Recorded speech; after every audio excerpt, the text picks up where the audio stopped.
5,000 years ago, while the first pyramids were rising in Egypt and city-states were emerging in Mesopotamia, a civilization appeared on the desert coast of what is now Peru that the world forgot. Without armies, without walls, and 1,000 years before the Incas, Caral built pyramids, circular plazas, and an urban system that challenges everything we thought we knew about ancient America.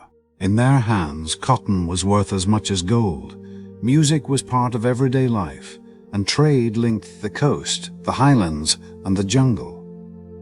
How could such a city flourish, and why did it disappear? This is the story of the first civilization in the Americas. In the Super Valley, north of Lima, the desert stretches out like a rough blanket, interrupted only by the green thread of the river that gives the region its name. There, among low hills and dust-covered ridges, the wind has swept the sands away for millennia, concealing and revealing, as if in play, shapes that for most people were nothing more than accidents of the terrain. For generations, local communities passed by those mounds without imagining that they were walking over the traces of a history that would change the understanding of all ancient America. At the beginning of the 20th century, some Peruvian travelers, surveyors, and archaeologists noticed the presence of those elevations of earth and stone, too symmetrical to be entirely natural. They recorded them in brief reports, mentioned them as pre-Hispanic remains, and moved on. At that time, Andean archaeology focused mainly on more famous and visually striking cultures, the fortresses of the Incas, the polychrome ceramics of the Moche, the Nazca lines stretching across the sand like geoglyphs. The mounds of the Super Valley, silent and covered in dust, did not seem able to compete with those grand narratives. So they were forgotten, absorbed into the landscape as if they had always been there, invisible precisely because of their permanence. Decades later, in the final part of the 20th century, the fate of the site changed forever. The Peruvian archaeologist Ruth Shady, convinced that the oldest history of Peru still had unwritten chapters, arrived in that region and became intrigued by the regularity of those forms. What for others had been wasteland was, for her, a map of possibilities. With experience in projects exploring the origins of Andean civilization, she saw what no one else had seen clearly enough. The arrangement of the mounds, the symmetry of certain spaces, the orientation of structures towards specific points on the horizon. There was order there, an order that could only arise from a complex society. Organizing excavations in that corner was not easy. The desert imposed harsh working days, relentless heat during the day, cutting cold at night, wind throwing sand over every line and every trench. The lack of water made it necessary to bring it from miles away, and transporting tools and supplies for the team became a daily choreography of patience and endurance. On top of the logistical difficulty came the threat of looting and institutional indifference. The site was not protected by law and was vulnerable to the advance of agriculture, treasure hunters, and natural erosion. In spite of everything, Shady and her team began to remove the sand carefully, layer by layer. What emerged was astonishing: solid walls built with stone and reinforced with shikras, large woven bags made of plant fibers and filled with stones. A technique that revealed not only construction ingenuity, but also advanced seismic knowledge for the time. Stairways appeared, along with platforms, sunken circular plazas, and pyramidal structures dominating the landscape. The layout was not random. Everything formed part of a precise urban plan. There was a city there, and not just any city, a monumental center that had once been the head of a complex social, economic, and religious system. The discovery took on extraordinary dimensions when samples of organic material, fragments of cane, remains of plant fibers used in constructions, were sent to specialized laboratories for radiocarbon dating. The results were received with a mixture of astonishment and disbelief. The structures of Caral were around 5,000 years old. That meant they had been contemporary with the first pyramids of Egypt, the Sumerian city-states, and the dawn of the Indus culture. It was not only the oldest known city in the Americas, but one of the cradles of civilization on a global scale. The news spread first in academic circles, then through national and international media. Images of the stepped pyramids and sunken circular plazas began appearing in archaeology journals and documentaries, always accompanied by the same astonishment. How was it possible that on the desert coast of Peru, millennia before the Incas, a city of such magnitude had flourished, built by a society that until then no one had imagined? Caral did not just shatter established chronologies, it also challenged preconceived ideas about the origin of urbanism and social organization.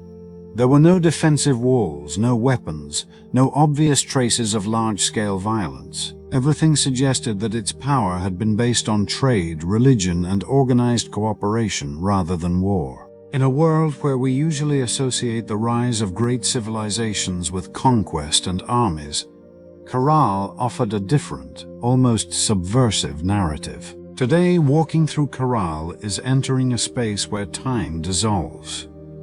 The wind drags sand across the platforms. The sun falls on stones that millennia ago witnessed processions, rituals, and community gatherings. There, in the silence of the desert, one understands why the discovery of Caral forced history books to be rewritten. It is not merely the discovery of a city, but a reminder that the roots of our species are older, more diverse, and more surprising than we believe. The rediscovery of Caral was not the end of one mystery, but the beginning of many others. Because every lifted stone and every unearthed plaza raises new questions. How were its leaders organized? What beliefs united its inhabitants? What drove its rise, and what triggered its abandonment? In the chapters that follow, we will unravel these questions, beginning with one of the most intriguing traits of this civilization: its apparent ability to flourish without war, an enigma that challenges the most deeply rooted narratives about the origin of power and the city. One of the most fascinating aspects of Caral, and perhaps the one that most surprises those who hear its story for the first time, is the apparent absence of war as the engine of its development. In nearly every major cradle of civilization we know, urban growth and the centralization of power have gone hand in hand with violent competition. Imposing walls, arsenals, weapons, and battle remains are common parts of the archaeological record. Egypt was forged through military campaigns that unified the Nile Valley. Mesopotamia grew through continuous wars among rival city-states. Even later, Andean cultures like the Incas expanded their influence through conquest. But in Caral, archaeologists have found no offensive weapons, no defensive fortifications, and no evidence of massive clashes. When you walk through its circular plazas and climb its pyramidal platforms, what you find are open spaces designed to gather the population, not to withstand a siege. The pyramids, precisely oriented towards certain points on the horizon, appear designed for ceremonies and processions, not as military bastions. The entrances to the city were not guarded by walls or defensive towers. The geography of the valley and the social organization seem to have been enough to ensure security. This fact has led many researchers to propose that Caral was essentially a civilization of peace, whose power and influence rested on other pillars: religion, trade, and efficient resource management. It is a hypothesis that, if fully confirmed, would have profound implications for our understanding of how a complex society can prosper. In Caral's storage areas, archaeologists have found evidence of a diverse and well-articulated economy. There are abundant remains of cotton, a fiber that was not only vital for making clothing and fishing nets, but also became a highly valuable commodity for exchange. From the coast came dried anchovies and shellfish. From the highlands, tubers, fruits, and wood. From the jungle, leaves and exotic seeds. The Supi Valley became a node connecting very different ecosystems, and that interdependence strengthened stability. Breaking the balance through war would have meant cutting the roots that kept the system alive. Religion played a central role in this peaceful framework. The architectural evidence and ceremonial objects found, musical instruments such as flutes and horns made from animal bones, carefully arranged plant offerings, remains of ritual burnings, point to a communal life marked by religious events involving large sectors of the population. The pyramids and plazas were not just buildings but stages for rituals that reinforced social cohesion and reminded everyone that they were part of a common project. Specialists believe that Caral's elite, rather than being warriors or warlords, were administrative priests, people capable of organizing harvests, coordinating the distribution of goods, and officiating ceremonies that legitimized their leadership. Power was not imposed through fear of the army, but through the authority derived from their role as mediators between the community and divine forces. The fact that a society of such magnitude and antiquity could flourish without clear evidence of armed conflict does not mean it was free of tensions. There were probably disputes over access to resources, internal conflicts, or differences between groups. But everything suggests that they were resolved through negotiation, exchange, or ritual mechanisms before they escalated into organized violence. This absence of war is also reflected in the city's layout.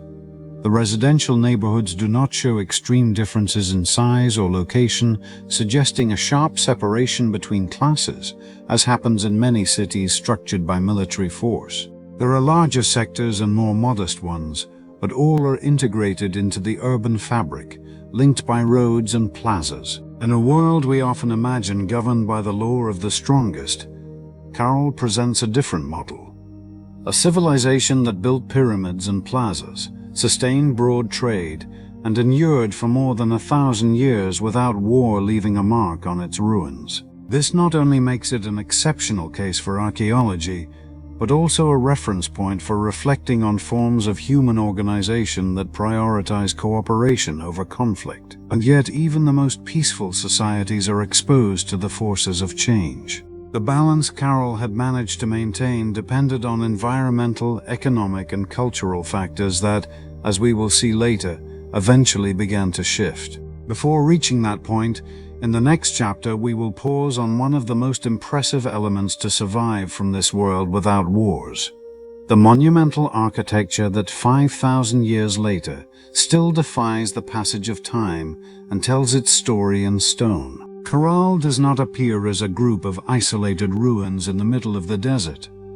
It is an urban organism, a space where each structure seems to respond to a master plan that 5,000 years later can still be read in the arrangement of its stones. Unlike other early settlements where growth was chaotic and buildings piled one over another, here we find a design that reveals foresight, hierarchy, and deep knowledge of the surrounding environment. The 6 great pyramids of Caral are not uniform structures, and that diversity is key to understanding the life they housed. The Great Pyramid, the most imposing, impresses not only because of its dimensions, more than 150 meters long and around 18 meters high, but also because of its relationship with the surrounding space. In front of it opens a sunken circular plaza, acting as a communal stage. This space, perfectly excavated into the ground, is not a simple architectural void.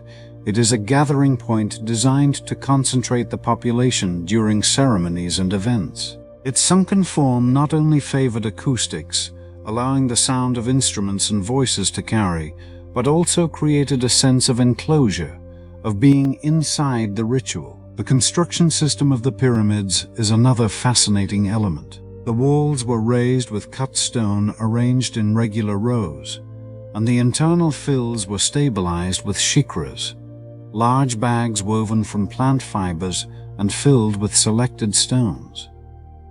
This technique was not just filler, it was an ingenious anti-seismic solution that absorbed vibrations from the earth and prevented the collapse of walls in a geologically active territory. Most surprising of all, these shikras were not improvised. Their fibers came from plants cultivated and gathered specifically for this purpose, implying agricultural and artisanal planning aimed exclusively at monumental construction. Each pyramid had its own personality. The Huanca pyramid includes in its adjoining plaza a large vertical stone aligned possibly with specific points on the horizon. This monolith was not there by chance.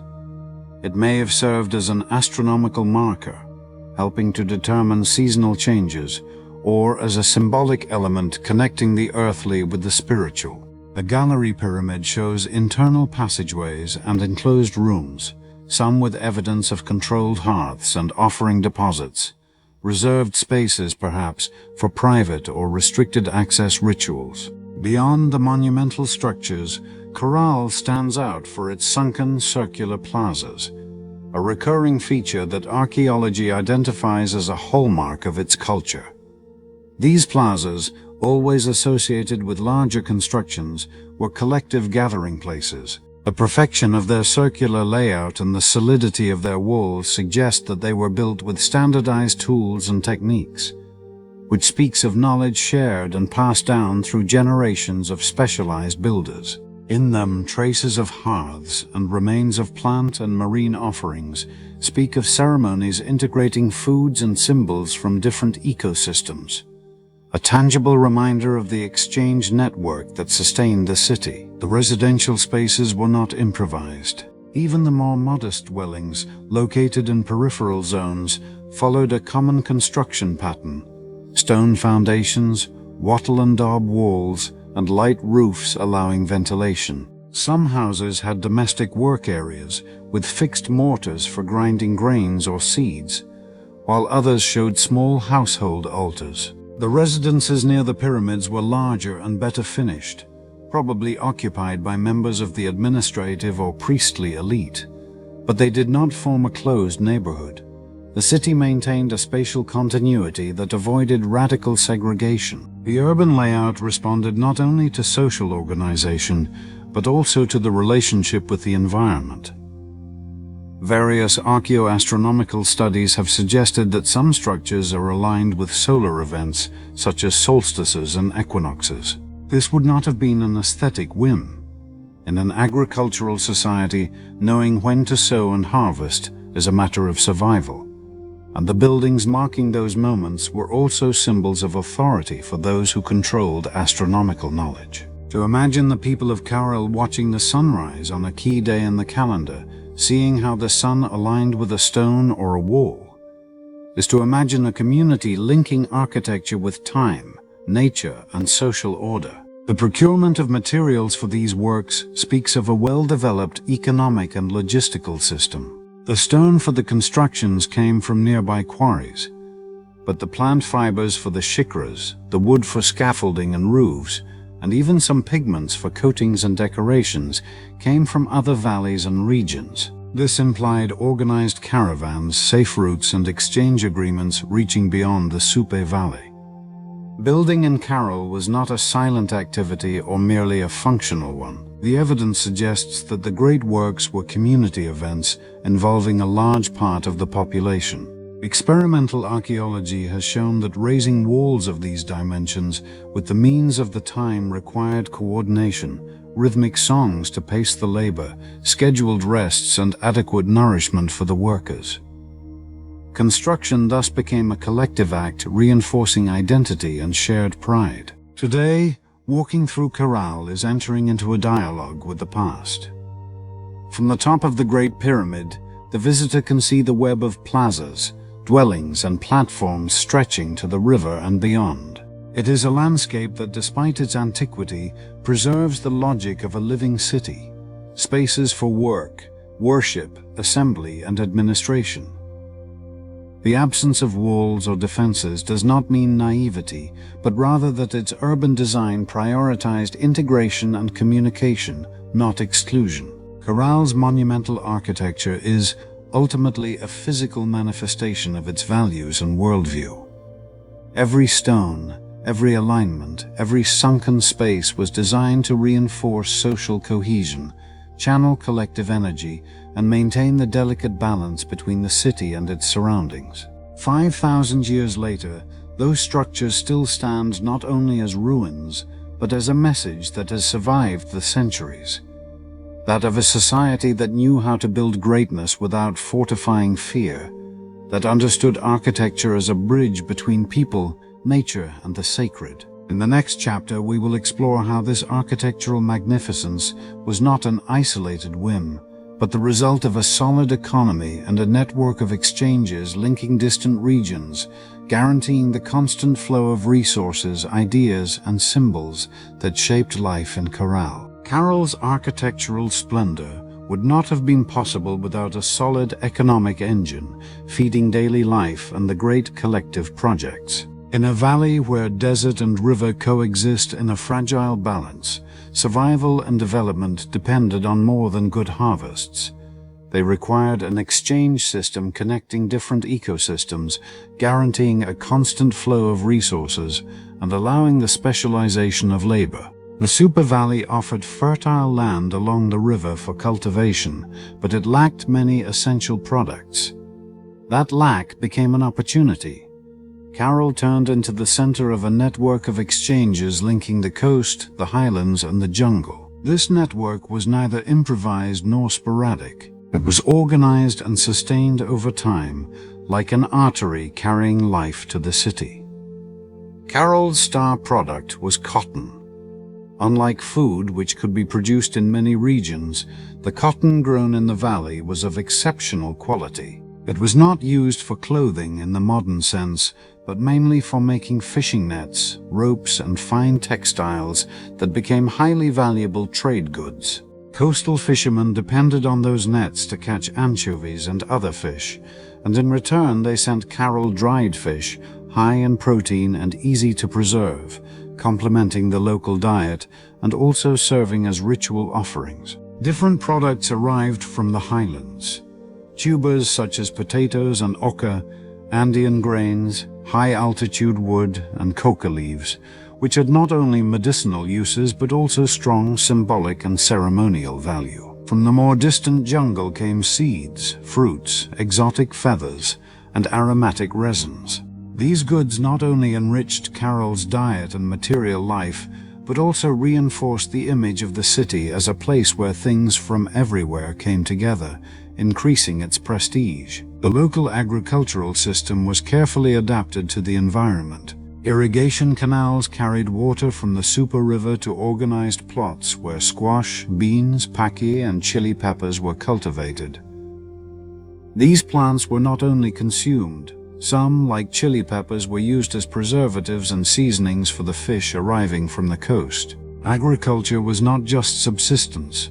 It was part of a planned economy in which surpluses could be used for exchange or stored for rituals and communal feasts. Labor specialization was a natural consequence of this system. Some inhabitants were mainly devoted to agriculture, others to textile production, others to fishing along the nearby coast, and still others to the organization and control of exchanges. The presence of products coming from hundreds of kilometers away suggests that there were people dedicated exclusively to maintaining these relationships, traveling, negotiating, and ensuring that routes remained secure. In Caral, exchange was not limited to material goods. With every arriving product came ideas, techniques, and symbols as well. A textile could carry a new pattern learned in another valley, a seed, a new cultivation method, a marine shell, a ritual meaning previously unknown. Thus, the economy was also a channel for innovation and for building a shared identity. Archaeologists have found remains confirming these long-distance contacts. Spondylus shells from the warm waters of present-day Ecuador, mineral pigments not found in the valley, and woods that grow only in climates different from that of Supe. The presence of these objects in ceremonial contexts indicates that they were not mere luxuries, but symbolic elements reinforcing the authority of those who controlled their distribution. There was no money as we understand it today. Value was measured in the usefulness, rarity, and symbolism of goods. Exchange could take the form of direct barter or systems of reciprocity in which a good given today would be returned at another time, strengthening social ties. In this context, trade was inseparable from politics and religion. Accepting a good from Caral meant recognizing its importance as a center of power and as a mediator between regions. The abundance of certain products and the constant arrival of exotic goods not only kept the economy alive, but allowed Caral to sustain a steady pace of construction and renewal in its pyramids and plazas. Every exchange, every woven net, every delivery of dried fish indirectly contributed to raising the structures that still stand today. In this sense, Caral functioned like a heart beating in rhythm with its exchange networks. The pulse of caravans and rafts arriving, the flow of goods entering and leaving, the movement of people bringing not only products, but stories and news. This constant motion fed the life of the city just as the river fed its fields. In the next chapter, we will see how, amid this network of material goods, Caral developed a symbolic and spiritual universe that gave meaning to everything. The religion and worldview that permeated not only its rituals, but also its political decisions, its exchanges, and even the way it oriented its buildings toward the sky. Caral was not only a political, economic, and ceremonial center. It was also a living laboratory where observation, experimentation, and the transmission of knowledge intertwined with everyday life. Although they had no writing and no metal tools, the people of Caral developed a body of knowledge that allowed them to master an arid territory, organize a monumental city, and keep it standing for more than a millennium. Their science was rooted in direct observation of the environment. In a valley where life depended on the flooding cycles of the river and the rhythm of the seasons, learning to read nature was a vital necessity. This was not abstract science but applied knowledge: when to sow and harvest, how to prevent damage from floods, which materials resisted humidity or heat better, how to distribute water through canals so that no plot was left dry. Every decision was the result of generations of trial and error, of observing how the land responded and adjusting techniques accordingly. Their mastery of anti-seismic engineering is visible in the architecture. The use of shikras, those large plant fiber bags filled with stones, was not a whim. They knew that the ground in the region trembled frequently and that rigid structures could collapse. The shikras acted as shock absorbers, absorbing vibrations and distributing the energy of seismic movements. The choice of materials and their arrangement obeyed an empirical logic that today we would call structural engineering. Urban planning also reveals advanced knowledge of topography and spatial control. The pyramids and plazas were not placed wherever there was empty space, but where the terrain offered stability and visibility. Some structures appear to align with specific points on the horizon, which has led archaeoastronomers to propose that Caral had markers to identify key moments of the year, such as solstices and equinoxes. In agricultural societies, these events were not just astronomical phenomena. They marked the calendar for sowing, harvesting, and collective rituals. Caral's astronomy, though not recorded in texts, can be read in its architecture. From certain plazas, the sun at the June or December solstice aligns with built elements or with natural points on the horizon. This knowledge, integrated into the urban design, turned the city into a gigantic three-dimensional calendar. It was not only a way of knowing the date, it was a public display of power and control over time, reinforcing the role of the elites as guardians of cosmic order. In the field of hydraulics, Caral developed canals and ditches that distributed water from the super river efficiently. Although simple in appearance, these systems required precise calculations of slope and flow in order to avoid losses and ensure irrigation reached distant plots. Archaeologists have identified structures that may have served as rudimentary gates, allowing regulation of the flow according to agricultural needs and water availability. Music also formed part of their technological and cognitive heritage.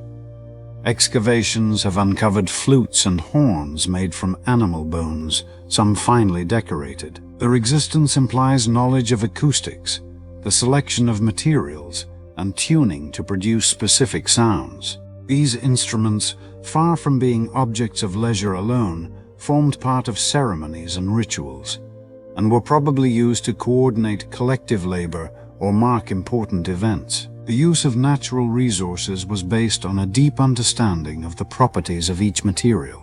Plant fibers were not only used to weave shikras, they were employed in ropes, nets, mats, and roofing.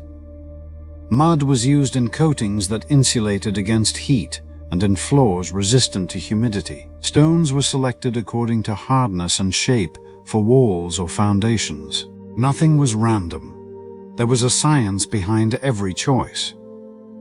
The absence of writing does not mean the absence of record. The transmission of knowledge in Caral must have been oral and practical. Trades, agriculture, fishing, weaving, construction were learned through direct participation in tasks, observing and repeating under the guidance of experts. It is likely that there were specialized roles of masters in each field, people responsible for preserving and transmitting accumulated knowledge. The same exchange network that sustained the economy also served as a channel for the circulation of knowledge. A weaver could learn a new pattern brought from another valley. A builder could adopt a technique observed in a different region. A farmer could experiment with seeds from another altitude. Caral did not gather only material goods, but also ideas and practices that expanded its technical repertoire. Taken together, the science and technology of Caral reflected its worldview, a world in which human beings were not conceived as separate from nature, but as part of a fabric that included river, desert, sea, and sky. Understanding that fabric and learning how to move within it was the basis of all knowledge.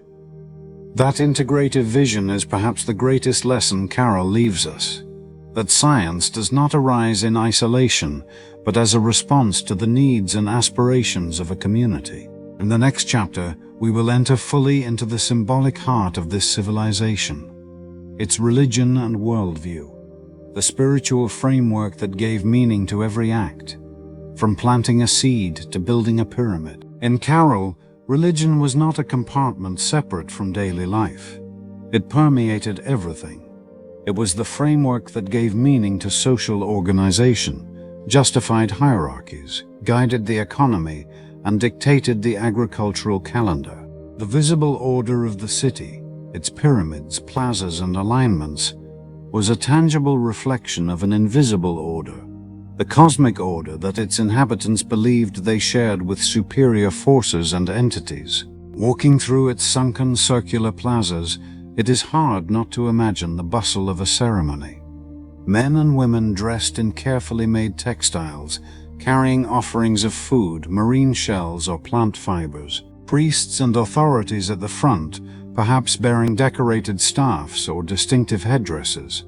Musicians playing flutes and horns made from the bones of pelicans or camelids, their deep and sharp sounds intertwining in an echo that must have been felt in the chest. These rituals, performed under the open sky or in the upper enclosures of the pyramids, reinforced social cohesion, reminding everyone that they were part of something greater than themselves. The placement of sacred structures was not random. Many seem oriented toward points on the horizon marking key astronomical phenomena, sunrise or sunset at the solstices and equinoxes. In the Andean worldview, which centuries later would be expressed by other cultures, these events not only signaled the change of seasons, but marked moments of renewal, balance between opposites, and connection between the human and the divine. In Caral, the alignment of urban space with these cosmic moments must have served to synchronize agricultural and ritual life with the rhythm of the universe. The offerings found in ceremonial contexts are another sign of their religiosity. Remains of dried anchovies and other fish, spondylus shells from distant tropical waters, seeds, fibers, and manufactured objects have been found carefully arranged in ritual deposits. These goods, brought from distant ecosystems through Caral's exchange network, had not only material value, they were symbols of abundance, of connection with the natural world and distant territories, and of the city's ability to summon and concentrate wealth in a collective act. Controlled burning of offerings also seems to have played a central role. Archaeologists have identified areas with remains of ritual fires where aromatic plants, woods, and foods were incinerated. The smoke, rising toward the sky, would have been interpreted as an ephemeral bridge between humans and the deities, carrying with it the aromas and essence of the gifts being offered. Religious leadership was probably concentrated in the hands of an elite of priest administrators. It is no accident that the dwellings closest to the ceremonial complexes are larger and better built. Those who lived there controlled not only the redistribution of goods and the management of the city, but also access to sacred knowledge, the ritual calendar, the techniques for reading the stars, the chants and formulas of the rites. This monopoly on knowledge reinforced their position of power. In Caral's worldview, nature was not a passive resource, but a force with its own will that had to be honored and kept in balance. The river, the sea, the mountains, the desert, each element had its own spirit and function within the general order. Ceremonies must have included invocations to ensure the fertility of the land, the abundance of fish, the timely arrival of rains, and protection from natural disasters. Music and dance were ritual languages. The flutes that have been found, some with incised decorations, were tuned to be played together, creating scales and harmonies that were not improvised. Playing music in a ritual was not entertainment. It was a form of communication with the sacred, an act that synchronized the bodies and minds of the community in a shared experience. There are no written texts describing the myths or gods of Caral, but we can infer that its religion, like others in the Andean region, was polytheistic and tied to natural phenomena. Perhaps they venerated a deity associated with water and another with the sun, forces vital for an agricultural valley. The use of astronomical markers and the presence of marine offerings far from the coast suggest a pantheon uniting sky, earth, and sea in a single symbolic system. Ceremonies were not sporadic events, but part of an annual ritual calendar.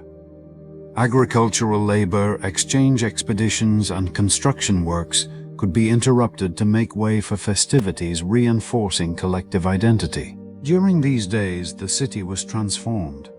The plazas filled with colors, sounds, and aromas, and hierarchies were reaffirmed through processions in which the elites displayed their power through the sponsorship of banquets and offerings. In Caral, religion was also politics. To lead a ritual successfully, to ensure abundance or climate stability, strengthened the prestige of leaders. Failing in that role could undermine their authority. Thus, cosmic order and social order sustained one another, and the pyramids were not only temples, but stages where the legitimacy of power was performed. The spiritual world of Caral, though distant in time, still lives in the stones aligned with the sun, in the circular plazas that embraced the community, and in the humble objects that traveled hundreds of kilometers to become offerings. Understanding that worldview helps us understand why the city could endure for so long without resorting to war.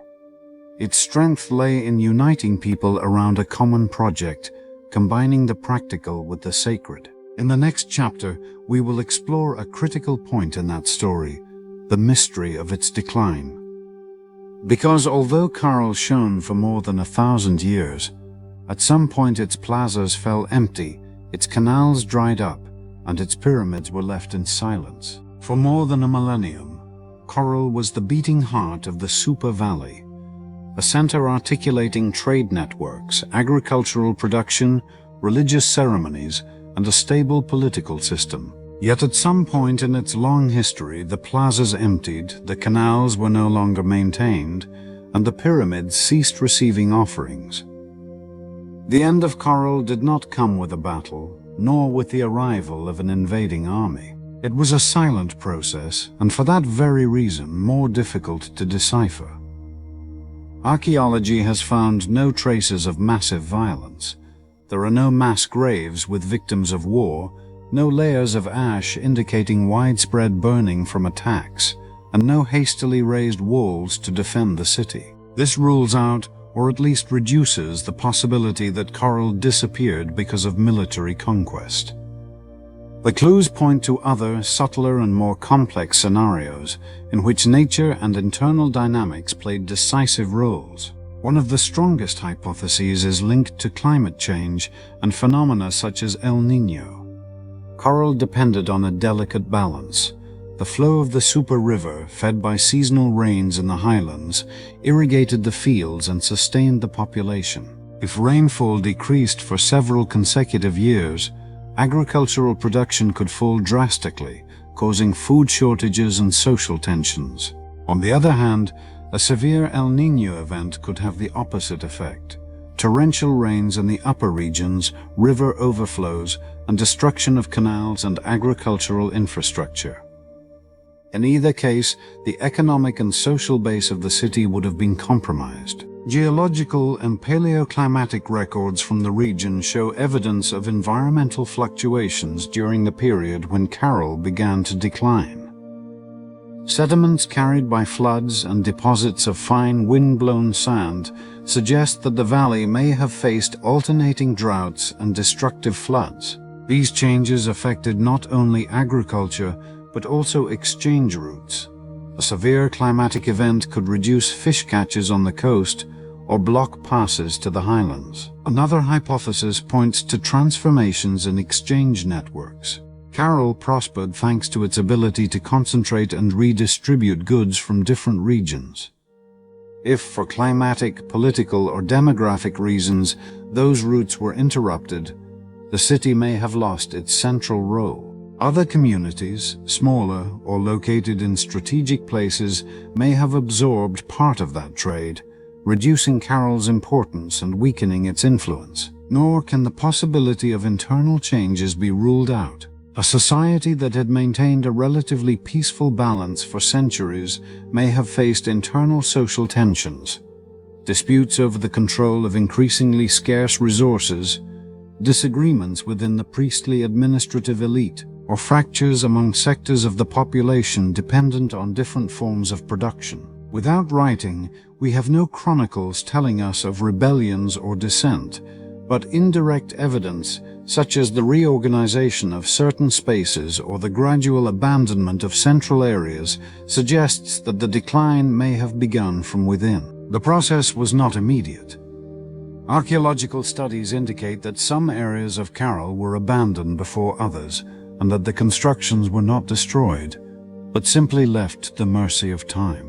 This reinforces the idea that the end was a gradual displacement of the population toward other settlements, perhaps closer to reliable water sources or new trade routes. The silence that covered Caral after its abandonment was profound. The desert wind and the occasional floods of the river eroded walls, buried plazas beneath sand, and slowly made the city blend into the natural hills. For millennia, the memory of Caral vanished completely, until in modern times archaeology brought its stones and history back to light. The mystery of its decline, far from diminishing its greatness, magnifies it.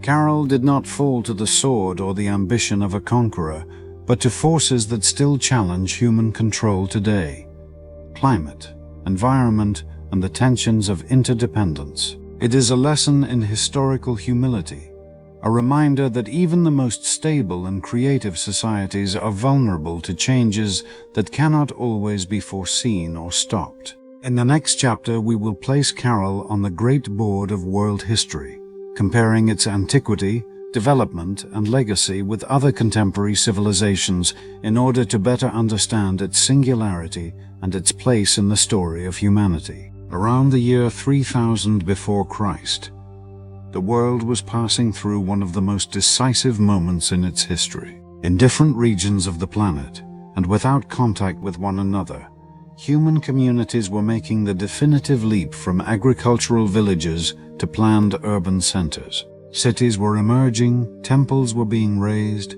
complex social hierarchies were taking shape, and the first long-distance exchange networks were appearing.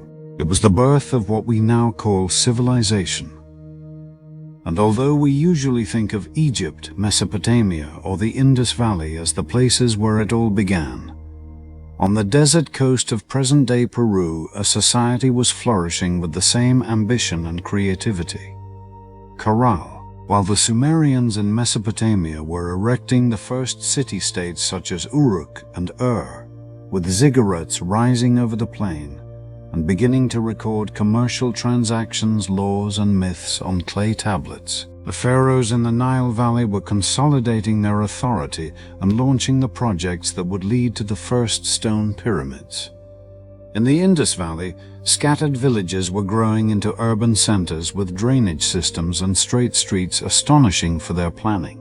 And thousands of kilometers away, in the Supe Valley, Caral was raising monumental platforms, sunken circular plazas, and residential quarters showing a degree of organization and planning comparable to that of its contemporaries in the Old World. Yet the differences between Caral and its contemporaries are just as revealing.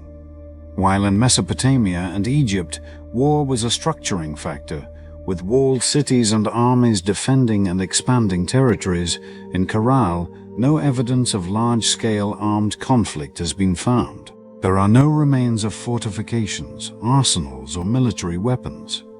This suggests that its power rested more on integration and cooperation than on conquest. The absence of writing is another important contrast. In the Old World, writing emerged as a tool to record and manage surpluses, formalize laws, and tell stories. In Caral, knowledge was transmitted orally and practically, and even so, it managed to endure for centuries without losing cultural cohesion or its capacity for coordination. The global context in which Caral belongs allows us to appreciate that urbanization and social complexity are not uniform processes. Societies separated by oceans, with radically different ecosystems and cultures, arrived at similar solutions to common challenges: how to plan space, how to mobilize hundreds or thousands of people for collective projects, how to legitimize authority, and how to guarantee subsistence in changing environments. But Caral shows us that those solutions did not necessarily have to pass through militarization or violent domination over other peoples. Placing Caral alongside Mesopotamia, Egypt, or the Indus on the global timeline is not a symbolic gesture. It is recognition of its ability to invent its own model of civilization, adapted to its environment and sustained for more than a millennium.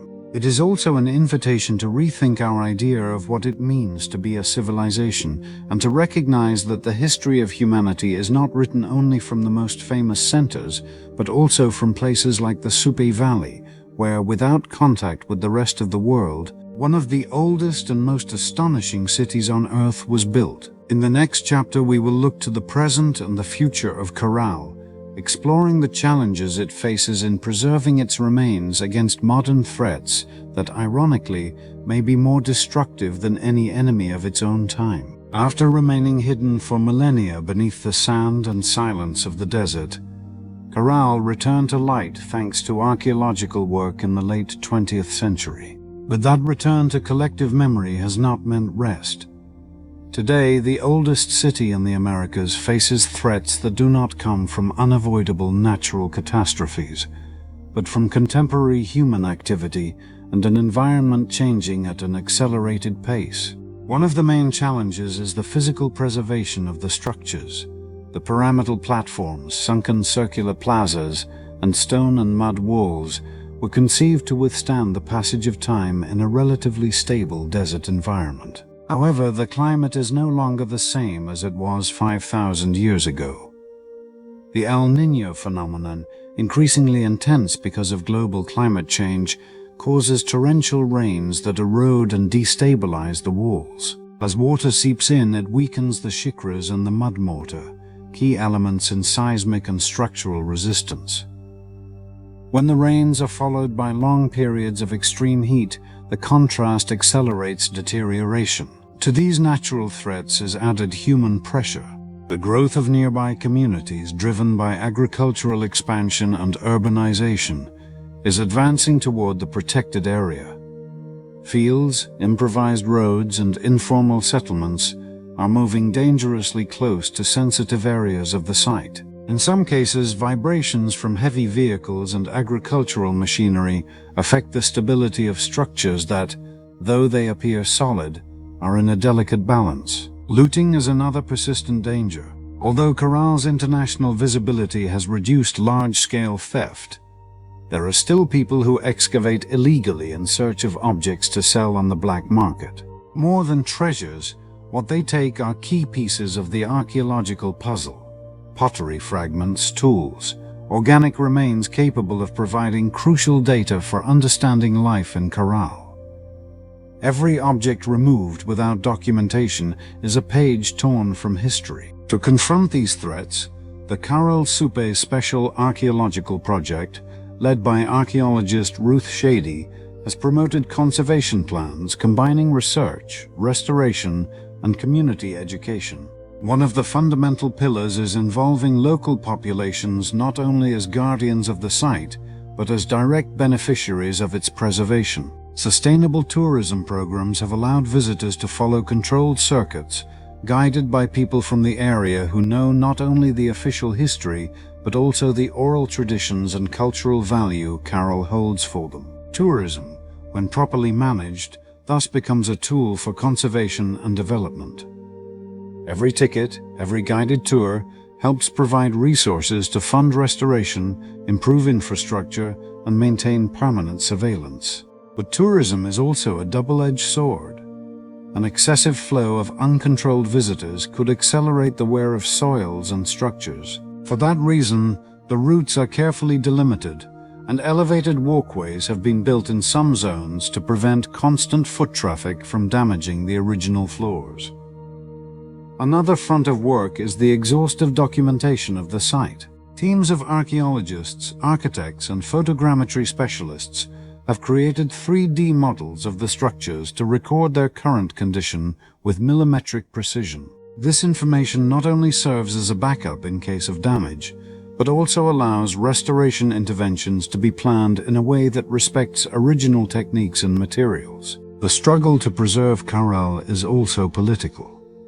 Maintaining legal protection, securing funding, and ensuring that laws against looting and land invasion are effectively enforced requires constant effort. The sacred city has been declared National Cultural Heritage and, in 2009, a UNESCO World Heritage Site, which gives it international recognition and access to support networks, but primary responsibility still rests with Peruvian institutions and society. Preserving Caral is not only about keeping a set of ruins standing, it is about safeguarding a unique testimony to the origins of civilization in the Americas and an example of how a society can flourish without making war its central tool. It is also about protecting a source of knowledge we have not yet fully explored.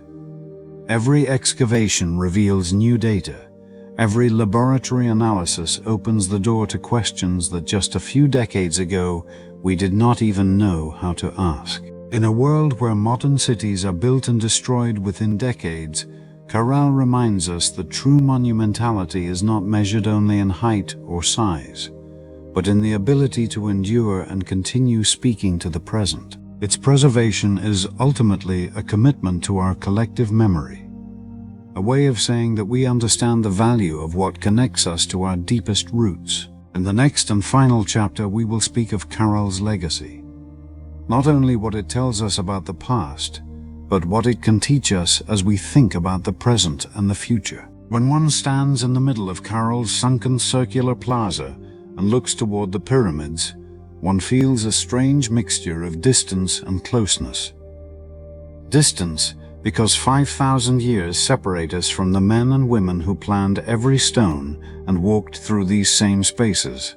Closeness, because the story they tell us is not only the story of a remote people, but also our own, of what we as a species have been capable of doing when we organize ourselves, cooperate, and think in the long term. Caral's legacy is, above all, the proof that civilizations are not all born following the same script. The dominant narrative of world history speaks to us of empires built on conquest, of walls and armies imposing order, of wars marking the progress of time. Caral offers us another model, that of a society that prospered for more than a millennium without war being its main engine.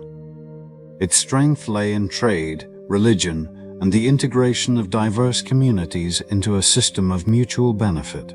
It shows us that social complexity and architectural monumentality are not inseparable from organized violence. It also leaves us a lesson about the relationship between human beings and their environment. Caral emerged and grew in a valley where desert, river, and sea meet in a fragile balance. To survive, its inhabitants learned to read the signs of nature, to manage water carefully, to cultivate what the land allowed, and to complement it with resources from other ecosystems. Its economy was rooted in sustainability. They did not extract without replenishing, nor exploit without foreseeing the consequences. It is a lesson that in times of climate crisis resonates with renewed urgency. The sacred city also reminds us of the value of collectively transmitted knowledge. Without writing, without libraries of stone or parchment, Caral kept its traditions, techniques, and worldview alive for centuries. It did so through practical teaching, oral memory, and community participation in great projects.